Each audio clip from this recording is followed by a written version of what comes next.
Hey, Nick, has Jalen Carter learned his lesson?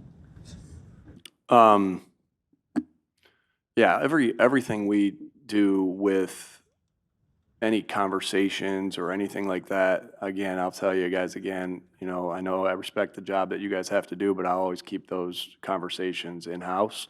I'll continue to do that. Much like if I had a conversation with you and we worked together and, you would probably expect me to do that same thing. And that's my job as the head coach and all things like that with any conversations with players, whether it's, of something that happens in a game, a moment in the game, like there's the information that I will always keep in-house. Sure. With respect, though, Nick, I'm not asking about the conversation you might have had with him. I'm asking about Yeah, and your I confidence. answered it how I wanted to answer What it. do you think of the league's discipline? Again, I'm not going to ever get into like the same thing with anything with the league. If I agree with a call or if I don't agree with a call, if I agree with a discipline or I not agree, I owe the league that same respect. That again, you don't air business out there, so won't get into that either. How much do league decisions weigh into how you handle things in-house? Yeah, same. Won't get into again. There's just certain things. Again, I respect the crap out of the job that you guys have to do, but there are certain things that, that I'll keep close, and there's certain things that I'll share with you, as you guys know. This isn't one of them. Nick, obviously on the field, I know you don't look at this as a Super Bowl rematch. Two different teams, you've said that since training camp. But just the environment, fan base having to watch your team beat them in the Super Bowl, highlights, you can't avoid them. What do you think the atmosphere will be like on Sunday at Arrowhead? The way, Arrowhead's a place where, I was able to coach and, it's always a good atmosphere there. I think regardless of, I went through some bad seasons there too. And it was still a great atmosphere there. So it's going to be a great atmosphere. And, I love playing here more than anything. I love our fans and our atmosphere more than any NFL stadium, basketball arena, anything, baseball stadium. But I know that when you go there, it's always a challenge with the noise. It's a loud stadium. Their fans get rowdy, and it will be a great atmosphere. And I know they're ready for that because of all the primetime games and big playoff games that they've played in. And us, we feel the same way, that we'll be ready for it, and we'll do the right things in preparation to get ready for it, to have ourselves ready. Nick, Jalen said that he's gained confidence as a result of last year and the successes. In what way have you seen that confidence manifest in day to day? Yeah. Again, what I admire so much about Jalen is his consistency. That he constantly is working to do everything he can do to help the team win the football game, and so you admire that. So it's hard for me to say that I see differences in any way he acts as far as his preparation or his work ethic or anything, because it's always been top notch and he's so consistent. But you can tell the confidence. I think just by the way he goes through. You guys get to see it in the game, but we get to see it on practice. Just how he goes about every part of running the offense. And being the quarterback of the football team, whether it's his ability to get through reads and get to reads quicker, his ability to have command at the line of scrimmage with checks and different things like that. I just continue to see that rise, and as that rises, right, we've seen this in this league so many times where the longer a quarterback plays, the more they've seen, the better they are, and I think that's where the confidence comes from. I know my confidence comes from obviously, our execution in practice, for that week, and execution in past games, which make you comfortable doing certain things in the game. And so that's where confidence is built in your practice and your preparation. And that's not only for players, that's for coaches that are, making decisions in games as well. So these are two different teams that played 7 months ago in the Super Bowl, but how valuable is that tape, especially pertaining to Saquon? They kind of did a good job modeling him up. What can you learn from the tape 7 months ago? Yeah, when you play a division opponent, when you play a division opponent, there are certain checklists you go through. Those are like, keys to a certain type of week. Well, one of the things is keys to it the second time you play an opponent. Well, this is a short matter of time. So there's been, since I've been here in 21, there's been 4 teams that we've played every year. And obviously that's the Giants, that's the Commanders, that's the Cowboys, and that's the Chiefs. We played them every single year. And so, yeah, you're constantly looking at those tapes, and you have a plan of what you do when you play a team again, and you go through that process. Um, of that, you can expect, things that they did successfully to for those things to come again in different forms. And you can expect, things that they may not have done successfully, that they change a little bit, right? That's what you do as a coach. So we go through our process, but also we know that they go through their process. If that made sense, how I just said that.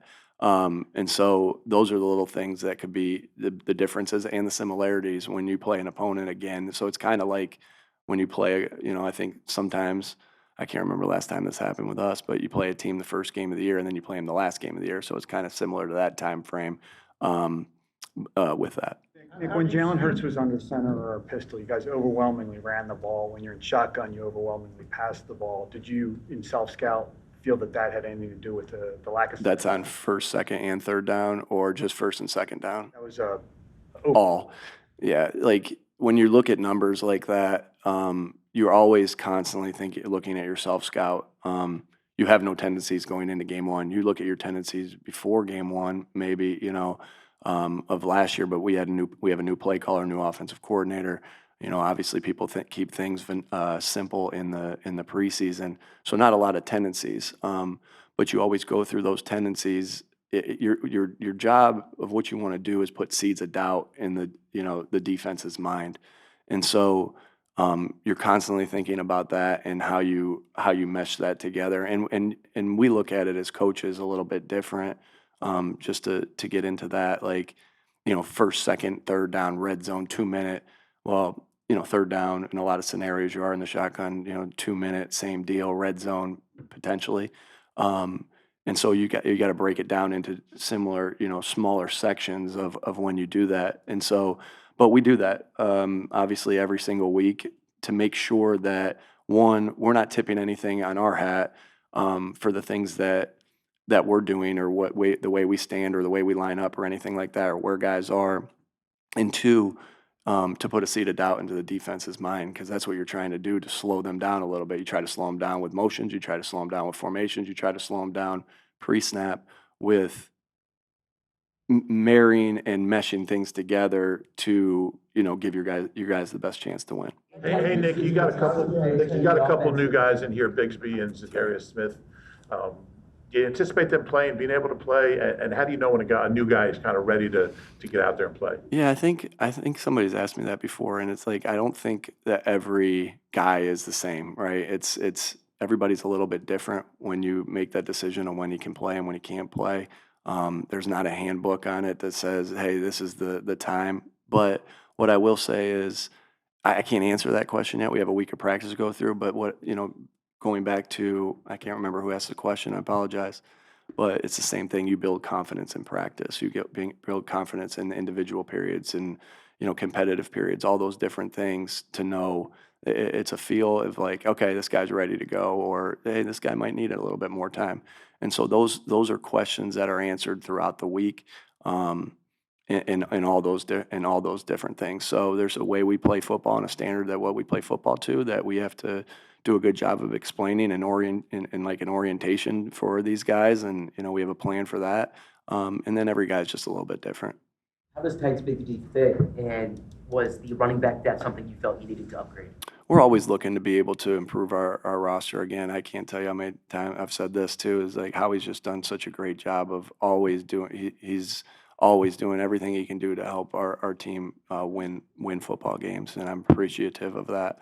And so, you always look for depth. You always look for good players. This guy's a good player, gives us depth there.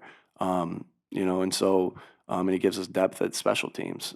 So we'll see where he is by the end of the week, see where, what that is. But I just love the player, right? I really, and we see a vision for the player, and of, how we can use him and the things that he can do and the skill set that he has. And, obviously we're always Howie and I are always in conversation about that.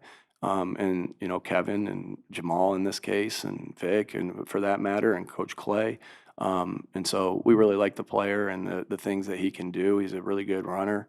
And so excited to add that depth to this room. When you watch tape of the Super Bowl, is it difficult at all to like strip the emotion from that game and just see it as a football game? Obviously, anytime you watch a game that you have a good memory of, it does bring that, it can always bring them. We're human. It always brings that emotion back. But you're watching it for a purpose too. So I think it's possible to have the emotion, but it's not like I'm jumping up and down like when Smitty catches the touchdown. I'm not running down the sideline like I was in the game and Connor Barwin shoves me, right? And so it's a different type of emotion, because I think you can have that and get the job done that you're trying to do. Does that make sense? That you're trying to do, and that's not just the Super Bowl. That's, you know, whatever. If I look back at a Charger game, and I know Philip Rivers sent me a text last week of the Dallas versus Charger game that we played in Thanksgiving Day in 2017, and there were some great highlights. And as I was watching, and I'm like, maybe there wasn't a lot to learn because there was a different coordinator. Although Coach Eberflus was the linebacker coach at the time there under their defensive coordinator and Coach Garrett. There were still some great moments that you're able to watch and be like, and maybe even spur thought. Like they did it. We did a couple things that Hunter Henry had a really good game. Austin Eckler did. Keenan Allen had this play in 2-man that he cut back and scored to put us up. We didn't have a field goal kicker in that game, so I'm like, why the heck are we going for it on 4th and 13? And then that we didn't have a field goal kicker in that game. So I always, that's what I love that. Like, I love to be able to think back or go back and look at a play and do that. But yes, but you're still trying to do you're still doing your job, and you can have both of those things. Because I'd be just flat out lying if I said there wasn't any emotion when you watch a cool play from tape. And that's not just that game, but that's all the games that I watch in preparation for the week. You have time for two more? You've talked a lot about game planning, from the passing perspective, goes through A.J., Devontae, Dallas.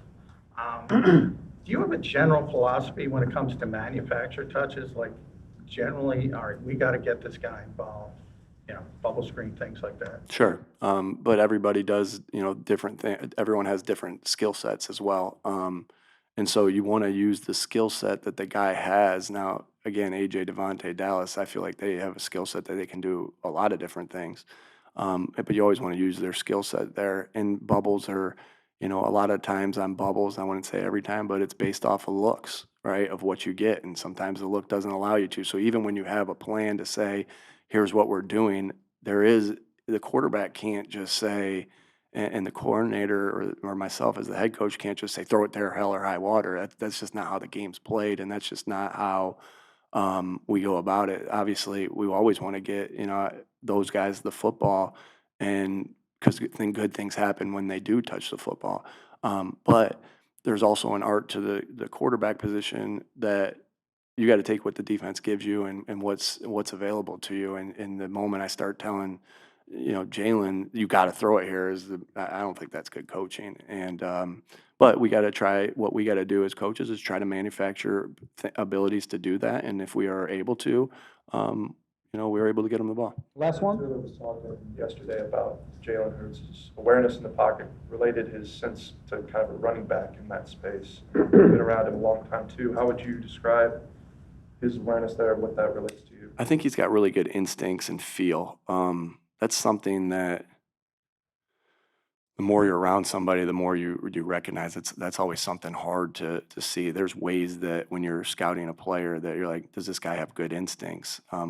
But you get to see those things in practice, and you get to see those things in game. And I think that's what his ability to feel spatial awareness of where guys are, that instinct of what's happening, the knowledge of the defense. That's where I think he's got, and it's not just that he runs and becomes a running back. He can run and be a passer too, which is so valuable. And then when he does run, he's got He's got really good ability to stick his foot in the ground and change directions. He's got really good ability to be able to break a tackle. He's got really good awareness of when to go down and how not to take a hit. He's got burst and speed. You know, that, and he can get, when I say by burst, he can get going fast, quick, which is obviously a huge trait for any of those guys. And those are things that we look for in players. And but I think it all starts, and where it goes to is instinct in the pocket. All right, thanks, folks.